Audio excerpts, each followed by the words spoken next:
இந்தியாவுக்கும் பாக்குக்கும் இடையிலான மோதல பலருமே பஹல்காம் தாக்குதலுக்கான பழிவாங்கும் நடவடிக்கையா மட்டும் தாங்க பாக்குறாங்க. ஆனா இது வெறும் பஹல்காம் தாக்குதலுக்கான பழிவாங்கும் நடவடிக்கை மட்டும் இல்லங்க, இதற்கு பின்னாடி இந்தியாவினுடைய ஒரு மிகப்பெரிய மாஸ்டர் பிளான் அப்படிங்கறது இருக்குதுங்க.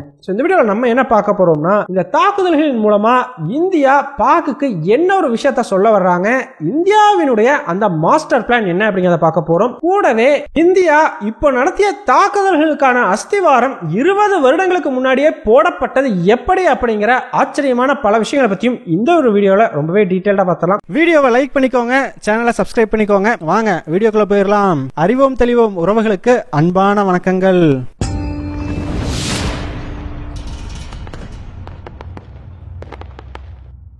முதல் விஷயமா, இந்தியாவுக்கும் பாக்குக்கும் இடையிலான மோதல்ல நாளுக்கு நாள் பதற்றம் அப்படிங்கிறது அதிகரிச்சுக்கிட்டே வருதுங்க.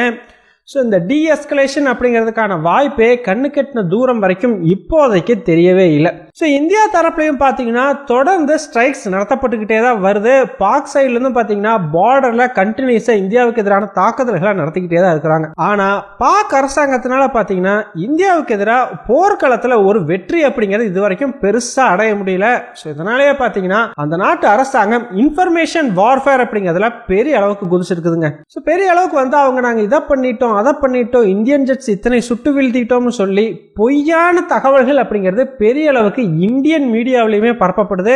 ஸோ நீங்களுமே ட்விட்டர், ஃபேஸ்புக் இந்த மாதிரியான வலைதளங்கள்ல இந்த செய்திகளை பத்தி பார்க்கும் பொழுது கொஞ்சம் கேர்ஃபுல்லாவே இருங்க. இந்தியர்கள் மாதிரி வேடமிட்ட பாகிஸ்தானியர்கள் பயங்கரமான பொய் பிரச்சாரத்துல ஈடுபட்டுக்கிட்டு வர்றாங்க. ஸோ இது எல்லாமே எதுக்காக அப்படின்னு பாத்தீங்கன்னா, நாங்களும் ஒன்னும் சலைச்சவங்க இல்லை அப்படிங்கிற ஒரு பிம்பத்தை பாக்கு மக்களுக்கு கிரியேட் பண்ணணும். அந்த பிம்பம் இருக்கிற வரைக்கும் தான் அந்த நாட்டில் இருக்கக்கூடிய அரசாங்கத்துக்கும் ராணுவத்துக்கும் மரியாதை இருக்கும். ஸோ அதற்காக தான் இப்படிப்பட்ட இன்ஃபர்மேஷன் வார்ஃபேர் அப்படிங்கிறதுல பார்க்க குதிச்சிருக்குதுங்க. ஆக்சுவலா ட்விட்டர் வலைதளத்தை இவ்வளவு நாளா பாக் அரசாங்கம் பாத்தீங்கன்னா பேன் பண்ணி வச்சிருந்தாங்க. அந்த பேனை இப்போ அன்பேன் பண்ணி விட்டுருக்காங்க பாகிஸ்தான்ல. எதுக்காகனா, நம்மளால போர்க்காலத்துல எதுவும் ஒண்ணு கிழிக்க முடியாது, அதனால ட்விட்டர்ல போய் போராளிகளா மாறுவோம் அப்படின்னு சொல்லி ட்விட்டர் போராளிகளா இப்ப அவங்க மாறி இருக்கிறாங்க.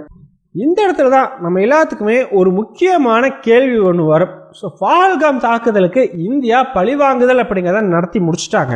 அதே சமயம் பாக் அரசாங்கத்துக்கும் அவங்கனால இந்தியா கூட ஒரு போர் நடந்ததுன்னா ஜெயிக்க முடியாதுங்கிறது நல்லாவே தெரியும். ஸோ இப்படி இருக்கும் பொழுது இந்த ரெண்டு நாடுகளும் சரி இதோட போயிட்டு போகுது அப்படின்னு சொல்லி அப்படியே இந்த விஷயத்தை விட்டுறலாம்ல, ஏன் வந்து இதை பெருசு பண்ணிக்கிட்டே போறாங்க அப்படின்னு கேட்டீங்கன்னா, ஆக்சுவலா பாக்குக்கு பாத்தீங்கன்னா இது ஒரு மிகப்பெரிய அவமானம்ங்க.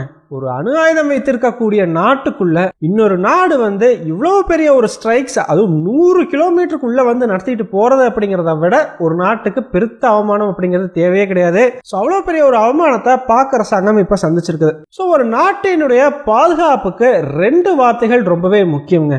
ஒன்னு டிட்டரன்ஸ், இன்னொன்னு பாத்தீங்கன்னா மேக்கிங் எ நியூ நார்மல். இந்த ரெண்டு வார்த்தைகளும் சாதாரண வார்த்தைகள் தான், ஆனா இதற்கு இருக்கிற பவர் அப்படிங்கிறது ரொம்ப ஜாஸ்தி. முதல்ல டிட்டரன்ஸ் அப்படின்னா என்ன அப்படின்னு பாத்தீங்கன்னா, இப்போ ஒரு நாடு தன்னை சுற்றிலும் தனக்கான எதிரிகள் அப்படிங்கறத வச்சிருக்குதுன்னு வச்சுக்கோங்க. ஸோ பக்கத்தில் இருக்கிற எல்லா நாடுகளுமே தன்னுடைய எதிரிகள் பிரச்சனை பண்ணிக்கிட்டே இருப்பாங்க அப்படிங்கிற ஒரு சூழ்நிலை நிலவர இடத்துல டிட்டரன்ஸ் அப்படிங்கிறது ரொம்ப முக்கியம். அதாவது அந்த நாட்டை இந்த எதிரி நாடுகள் கிட்ட இருந்து காப்பாற்றக்கூடிய ஒரு பிரம்மாஸ்திரம் வேணும் அப்படின்னே சொல்லலாம். ஸோ இது ஆயுதமாக தான் இருக்கணும் அப்படின்னா அப்படியெல்லாம் கிடையாதுங்க. ஆயுதமானு சொல்ல முடியாது, வேறு ஏதோ ஒரு வகையில் அந்த எதிரி நாடுகளுக்கு இந்த நாட்டை பார்த்தா ஒரு பயம் அப்படிங்கிறது வரணும். ஸோ இந்த எதிரி நாடுகள் இந்த நாடு மேல தாக்குதல் நடத்தினா இந்த நாடு அந்த ஒரு பர்டிகுலர் விஷயத்த பண்ணிடும். ஸோ அதை பண்ணுனா எதிரி நாடுகள் எல்லாத்துக்கும் ஒரு மிகப்பெரிய பாதிப்பு ஏற்படும் அப்படின்ற ஒரு பயத்தை கொடுக்கக்கூடிய விஷயம் தான் பாத்தீங்கன்னா டிட்டரன்ஸ் அப்படின்னு சொல்லுவோம். சிம்பிளா ஒரு நாட்டினுடைய பாதுகாப்புக்கு இந்த டிட்டரன்ஸ்ங்கிறது ரொம்ப ரொம்ப ரொம்ப முக்கியங்க. ஸோ அந்த வகையில் பார்த்தீங்கன்னா கடந்த 1970கள் வரைக்கும் இந்தியாவும் சரி பாகிஸ்தானும் சரி கிட்டத்தட்ட 3 மிகப்பெரிய போர்கள் அப்படிங்கிறத நடத்தியிருக்கிறாங்க. ஆனால் அதன் பிறகு பார்த்தீங்கன்னா இந்த ரெண்டு நாடுகளுமே பெருசா ஒரு போர் அப்படிங்கிறதே நடத்தல. சின்ன சைஸ்ல கார்கள்ல மட்டும் ஒரு யுத்தம் அப்படிங்கிறது ஏற்பட்டுச்சு. ஸோ இதற்கு முக்கிய காரணம் என்ன அப்படின்னு பார்த்தீங்கன்னா டிட்டரன்ஸ். ஸோ இந்த போர் 1971 முடிந்த பிறகு இந்திய அரசாங்கம் உடனடியாகவே ஒரு அணு ஆயுதம் அப்படிங்கிறத கிரியேட் பண்ணிட்டாங்க. ஸோ ஆக்சுவலா பாக்னால பார்த்தீங்கன்னா இந்தியா கூட ஒரு கன்வென்ஷனல் வார் அப்படிங்கிறதுல என்னைக்குமே ஜெயிக்க முடியாது. அது பாக்குக்கு ரொம்பவே நல்லா தெரியும். அப்படி இருக்கிற சமயத்துல இந்தியா அணு ஆயுதம் டெவலப் பண்ணிட்டது பாக்குக்கு மேலும் பாத்தீங்கன்னா மிகப்பெரிய பிரச்சனையா மாறுது. இந்தியாவுக்கு கிட்ட கூட நெருங்க முடியாது அப்படிங்கிற சூழ்நிலை பாக்குக்கு உருவாக்கப்படுது. இதை சமாளிக்கிறதுக்காக தாங்க உடனடியா பாக்கும் பாத்தீங்கன்னா ஜெர்மனியோட இந்த அணு ஆயுதத்தை பத்தின பிளானை எல்லாம் ஆட்டையை போட்டுட்டு அவங்களும் ஒரு அணு ஆயுதம் அப்படிங்கிறத ரெடி பண்ணிட்டாங்க உடனடியாகவே. இப்போ இந்தியாவும் பாக்கும் இந்த ரெண்டு நாடுகளும் அணு ஆயுதம் தயாரிச்சதையுமே ஆட்டோமேட்டிக்கா இந்த ரெண்டு நாடுகளுக்குமே டிட்டரன்ஸ் அப்படிங்கிறது ஆட்டோமேட்டிக்காவே வந்துருது. இப்ப பாக் இந்தியா மேல தாக்குதல் நடத்தினா இந்தியா அணு ஆயுதத்தை பயன்படுத்திடுமோன்ற பயம் பாக்குக்கு இருக்கும். அதே மாதிரி இந்தியா பாக்கு மேல தாக்குதல் நடத்தினா பாக் அணு ஆயுதம் பயன்படுத்திடுமோன்ற பயம் இந்தியாவுக்கு இருக்கும். இந்த ஒரு டிட்டரன்ஸ் ஆங்க இந்த ரெண்டு நாடுகளையும் மிகப்பெரிய போருக்குள்ள போக விடாம கடந்த ஒரு 30-40 வருடங்களாவே தடுத்து வச்சிருக்குது அப்படின்னு சொல்லி ஆகணும். ஆனா இந்தியாவினுடைய இந்த டிட்டரன்ஸ் அப்படிங்கிறது ரொம்ப நாளைக்கு நீடிக்கலங்க. அடுத்த ஒரு 20 வருடத்துக்குள்ளேயே பாத்தீங்கன்னா பாக் அரசாங்கம் இந்தியாவோட டிட்டரன்ஸை உடைக்கிறாங்க. அது எப்படிப்பா இந்தியாவோட டிட்டரன்ஸ் உடைக்கிறாங்கன்னு சொல்ற அப்படின்னு கேட்டீங்கன்னா இங்க தாங்க தீவிரவாத குழுக்கள் அப்படிங்கிறது வருது. இந்த 1990களில் ஆப்கானிஸ்தான்ல நடந்த போருக்காக அமெரிக்காவுக்கு முஜாஹிதீன் அப்படின்னு சொல்லக்கூடிய தீவிரவாத குழுக்களை பாக் அரசாங்கம் உருவாக்கி கொடுத்தது. அதற்கு அமெரிக்க அரசாங்கம் மிகப்பெரிய அளவுக்கு பாக்குக்கு ஃபண்டிங்கும் பண்ணாங்க. இந்த இடத்துல தான் பாக்குக்கு ஒரு யோசனை அப்படிங்கிறது உதிக்குது. நம்மனால ஒரு கன்வென்ஷனல் வார்ல இந்தியா கூட ஜெயிக்க முடியாது.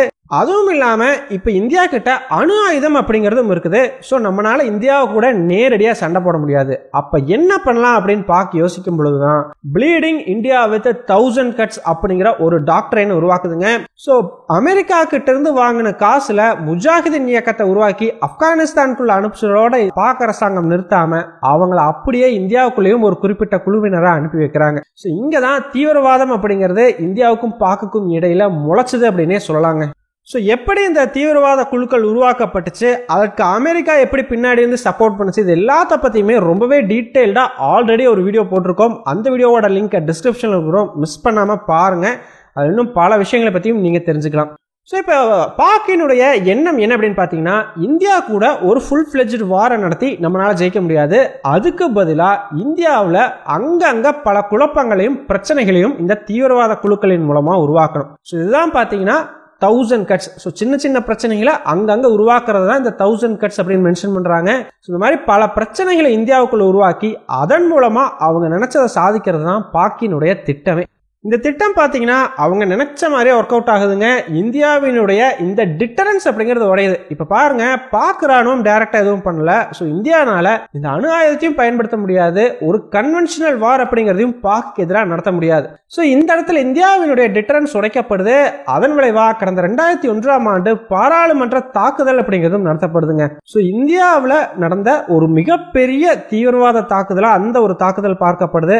அந்த இடத்துல தான் வந்து இந்தியா முடிச்சுக்கிறாங்க. ஓகே, அவன் நம்மளோட டிட்டரன்ஸை உடைச்சிட்டான், அதுவும் இல்லாம ஒரு நியூ நார்மல் அப்படிங்கறத கிரியேட் பண்றான். அது என்னப்பா நியூ நார்மல் அப்படின்னு கேட்டீங்கன்னா, தீவிரவாதிகள் இந்தியாவுக்குள்ள வந்து தாக்குதல் நடத்துறது ஒரு சகஜமான விஷயம், இந்தியாவில் இது எப்பவுமே நடந்துகிட்டு தான் இருக்கும் அப்படின்ற ஒரு விஷயத்த, ஒரு மனநிலையை இந்தியாவுக்குள்ளேயும் உலக நாடுகள் மத்தியிலும் உருவாக்குறது. சோ தட் அடுத்த முறை ஒரு தீவிரவாத தாக்குதல் நடத்தும் பொழுது இந்தியா கொஞ்சம் எக்ஸ்ட்ராவா ஒரு ஸ்டெப் மேல எடுத்து பாக்குக்கு எதிராக நடவடிக்கை எடுத்தாங்க அப்படின்னா, ஏன்பா இதெல்லாம் உங்க நாட்டுல நடக்கிறதான, என்னமோ இன்னைக்குதான் புதுசா நடக்கிற மாதிரி ஏன் மேல தூக்கி பழிய போடுற, இது நார்மலா நடந்துகிட்டு இருக்கக்கூடிய ஒரு விஷயம் தானே அப்படின்னு சொல்லி இந்தியா ஓவர் ரியாக்ட் பண்றதா உலக நாடுகள் மத்தியில ஒரு பிம்பத்தை உருவாக்குறது தான் பாக்கினுடைய நோக்கம். அது சக்சஸ்ஃபுல்லாவே நடந்துச்சு அப்படின்னு சொல்லலாம். ஆனா இந்த 2001 பாராளுமன்ற தாக்குதலுக்கு பிறகு இந்திய அரசாங்கம் முடிச்சுக்கிறாங்க, ரைட் இவனை இப்படியே விடக்கூடாது அப்படின்னு சொல்லி. அங்கதாங்க இந்தியாவினுடைய கோல்டு ஸ்டார்ட் டாக்டரின் அப்படிங்கிறது உருவாக்கப்படுது. இந்த கோல்டு ஸ்டார்ட் டாக்டரின்னா என்ன அப்படிங்கறத பத்தியும் ஆல்ரெடி நம்ம ஒரு வீடியோ டீடைல்டாவே போட்டிருக்கோம். அந்த வீடியோவோட லிங்க்கும் டிஸ்கிரிப்ஷன்ல விட்டுறோம், மிஸ் பண்ணாம பாருங்க. ஆனா என்னதான் இந்த கோல்டு ஸ்டார்ட் டாக்டரைன்னு சொல்லி ஒரு புதிய திட்டத்தை இந்தியா உருவாக்குனாலும் அதை இந்தியாவால நடைமுறைக்கு கொண்டு வர முடியலங்க. ஜஸ்ட் பேப்பர்லயே மட்டும்தான் இருக்குது. இதன் விளைவா பாத்தீங்கன்னா தொடர்ந்து பாக் இந்தியாவுக்கு எதிராக அத்துமீறி இந்த தீவிரவாத தாக்குதல்கள் அப்படிங்கிறத நடத்துறாங்க. மும்பை தாக்குதல் நடத்தப்படுது, கோயம்புத்தூர்லயும் நடத்தப்படுது. இந்த மாதிரி தொடர்ந்து பல இடங்கள்ல தாக்குதல்கள் நடந்துகிட்டே வருது. இதன் விளைவா 2010, 2011 இந்த ஆண்டுகள் எல்லாம் பாத்தீங்கன்னா இந்த ஜம்மு காஷ்மீர்ல தீவிரவாத தாக்குதல் அப்படிங்கிறது சாதாரணமான விஷயம்ப்பா, அது எப்பயும் அங்க நடந்துகிட்டு தான் இருக்கும் அப்படின்ற மாதிரி உலக மக்கள் மத்தியிலே ஒரு மென்டாலிட்டி வந்துருச்சு.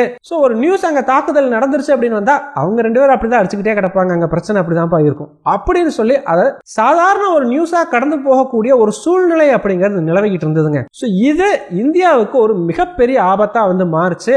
ஸோ இங்கே தான் இந்தியா இதுக்கு மேலே இது இப்படியே விட்டா சரிபட்டு வராது, நமக்கான டிட்டரன்ஸ் அப்படிங்கிறத நம்ம உருவாக்கணும்னு முடிவு பண்றாங்க. அங்கதான் உரியில நடத்தப்பட்ட தாக்குதலுக்கு எதிராக 2016 முதல் முறையா இந்தியா பதில் தாக்குதல் அப்படிங்கிறத நடத்துறாங்க. ஸோ அதன் பிறகு 2019 புல்வாமா தாக்குதலுக்கு பதிலடியா பாலகோட் ஸ்ட்ரைக்ஸ் அப்படிங்கிறது நடத்தப்படுது. ஸோ இந்த ரெண்டு சம்பவங்களும் கிளியரா ஒரு விஷயத்தை காட்டுச்சு, இந்தியா தனக்கான டிட்டரன்ஸ் அப்படிங்கிறத உருவாக்க முயற்சிக்குது அப்படின்னு சொல்லி. இனிமேல் ஒரு தீவிரவாத தாக்குதல் இந்தியாவுக்குள்ள நடந்தா நாங்க உன் நாட்டுக்குள்ள புந்து தாக்குதல் நடத்துவோம், அதுதான் எங்களுக்கான பாதுகாப்பு அப்படிங்கிறத இந்தியா சத்தமா சொல்லுது. அது மட்டும் இல்ல, இங்க இந்தியா ஒரு நியூ நார்மல் அப்படிங்கிறத கிரியேட் பண்ணுதுங்க. இனிமேல் இந்தியாவுக்குள்ள எங்கேயாச்சும் நீ தாக்குதல் நடத்தின, தீவிரவாத தாக்குதல் நடந்துச்சு அப்படின்னா உன் நாட்டுக்குள்ள புந்து நாங்க தாக்குதல் நடத்துவோம், அது ஒரு நார்மலான விஷயம், அதுக்கு நீ பெருசா ஓவர் ரியாக்ட் பண்ணக்கூடாது அப்படிங்கிற ஒரு விஷயத்தையும் இங்க இந்தியா உருவாக்க முயற்சிக்கிறாங்க. இது பாக்குக்கு பிடிக்கல. ஸோ அதன் மட்டும் இல்லாமல் டார்கெட்டட் கில்லிங்ஸ் அப்படிங்கிறது இந்தியாவினுடைய உளவுத்துறையால் மிகப்பெரிய அளவுக்கு பாக்குக்குள்ள நடத்தப்பட்டது. இதை பற்றியெல்லாம் ரொம்பவே டீட்டெயில்டாக வீடியோஸ் போட்டிருக்கோம். கனடாவில் நடந்த சம்பவம் முதல் கொண்டு பாக்கில் இந்த டெரர் நெட்வொர்க் எல்லாத்த பற்றியும் ரொம்ப எக்ஸ்பிளைன் பண்ணி போட்டிருப்போம். அந்த வீடியோஸோட லிங்க் எல்லாமே டிஸ்கிரிப்ஷனில் கொடுக்குறோம், மிஸ் பண்ணாமல் பாருங்கள். ஸோ இப்போ பார்க்க பொறுத்த வரைக்கும் இந்தியாவோட இந்த நியூ நார்மல் அப்படிங்கிற விஷயத்தையும் இந்த டிட்டரன்ஸையும் அவங்க மறுபடியும் உடைக்கிறதுக்கான முயற்சிகள் எடுக்கிறாங்க. அந்த ஒரு முயற்சியினுடைய விளைவு தான் பஹல்காம் தாக்குதல். ஆனா அவங்க நினைச்சதுக்கு ஆப்போசிட்டா விஷயங்கள் மாறுது. இந்தியா தன்னுடைய டிட்டரன்ஸ் அப்படிங்கிறத மேலும் வலிமையாக்குது. இவ்வளவு நாளா கூட ஒரு இடத்துல 2 இடத்துல தான் ஸ்ட்ரைக் பண்ண, இனிமேல் என்னுடைய தாக்குதல்ங்கிறது முரட்டுத்தனமா இருக்கும் அப்படின்னு சொல்லி பயங்கரமான ஒரு ஸ்ட்ரைக் அப்படிங்கிறத பாகிஸ்தானுக்குள்ள நடத்துறாங்க, ஆபரேஷன் சிந்தூர் அப்படிங்கறதன் பேர்ல. இதன் விளைவா பாத்தீங்கன்னா இப்போ பாக்கினுடைய டிட்டரன்ஸ் அப்படிங்கறத உடைக்கப்பட்டிருக்குதுங்க. இவ்வளவு காலமா அவங்களுடைய அணு ஆயுதம் தான் அவங்களுக்கான பாதுகாப்பா இருந்துச்சு. இவன்ட்டு அணு ஆயுதம் இருக்குது, தாக்குதல் நடத்தினா பிரச்சனை வரும் அப்படின்னு சொல்லி. ஆனா இப்போ என்னதான் அவங்க அணு ஆயுதம் வைத்திருந்தாலும் இந்தியா ஒரு மிகப்பெரிய தாக்குதல் அந்த நாட்டுக்குள்ள நடத்தினதன் மூலமா அவர்களுடைய அந்த டிட்டரன்ஸ் அப்படிங்கிறது முடிவுக்கு வந்திருக்குது. இதன் விளைவா தான் பாத்தீங்கன்னா பாக் அரசாங்கம் அவங்க இழந்த டிட்டரன்ஸை மீண்டும் பெறணும் அப்படின்னு சொல்லி இந்தியாவுக்கு எதிராக ஏதாச்சும் பண்ணணும் அப்படிங்கிறதுல ரொம்பவே தீவிரமா இருக்கிறாங்க. இதனாலதான் இந்த 2 நாடுகளுக்கும் நடுவுல பதற்றம் அப்படிங்கிறது தனியாமே போயிட்டு இருக்குதுங்க. சிம்பிளா சொல்லணும் அப்படின்னா இது ஒரு வார் ஃபார் டிட்டரன்ஸ் அப்படின்னு தாங்க சொல்லி ஆகணும். இந்த வாரினுடைய முடிவுல யாரு ஜெயிக்கிறாங்களோ அடுத்த ஒரு 5-6 வருஷத்துக்கு அவங்க தான் டாப்ல இருப்பாங்க. ஸோ அந்த டாப்ல இருக்கக்கூடிய நாடு எதுன்னு என்ன கேட்டீங்கன்னா சந்தேகமே தேவையில்லை, அது இந்தியா தான். ஸோ ஃபைனலா இந்த வீடியோவை பத்தி நீங்க என்ன நினைக்கிறீங்க? இந்தியா பாக்கினுடைய டிட்டரன்ஸை கம்ப்ளீட்டா உடைச்சிருச்சு அப்படின்னு நீங்க நினைக்கிறீங்க, இல்ல இன்னும் மேலும் தாக்குதல்களை நடத்தி சுத்தமாவே அவங்களோட டிட்டரன்ஸை உடைச்சு சுக்குநூறாக்கணும்னு நினைக்கிறீங்களா? உங்களுடைய கருத்துக்கள் என்ன அப்படிங்கிறத மறக்காம கமெண்ட்ஸ் சொல்லுங்க. நன்றி.